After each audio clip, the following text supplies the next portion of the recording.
তো রাসূলুল্লাহ বলেছেন কুনতু নাবিয়্যা ওয়া আদমু বাইনার রূহি ওয়াল জাসাদ। দুনিয়ার সব মৌলবী বসেও এই হাদিসের সনদে কলম দিতে পারবে না। আমি মুহাম্মদ তখন থেকে নবী, আদম যখন মানুষ রূপে অস্তিত্বই লাভ করে নাই, তার একটা ছিল দেহে, একটা ছিল রুহু। সুবহান। আমাদের দেশে অনেক মৌলবী বলে যে আল্লাহ রাসূল সাল্লাল্লাহু আলাইহি সাল্লাম সরাসরি ওহী পাইছেন 40 বছর বয়সে, তখন থেকে রাসূলুল্লাহর আদর্শ মানা যাবে, এর আগেরটা মানা যাবে না। জাহেল জানে না রাসূলুল্লাহ কখন থেকে নবী। রাসূলুল্লাহ সাল্লাল্লাহু আলাইহি সাল্লাম গারে হেরাতে যে কি করছেন, তাআব্বুদুল লায়ালি যাওয়াতিল আদাদ, আল্লাহর ইবাদতে মগ্ন ছিলেন আল্লাহ রাসূল। সেটা ছিল আল্লাহ রাসূলের হিজরত আল্লাহর দিকে। কার দিকে?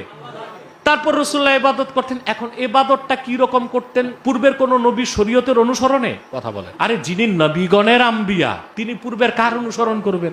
সুবহানাল্লাহ। আল্লাহর হাবিব পূর্বের কোন নবীর শরীয়তের অনুসরণ করেন নাই। যতটুকু আল্লাহ দিয়েছেন ইব্রাহিমের শরীয়ত ততটুকু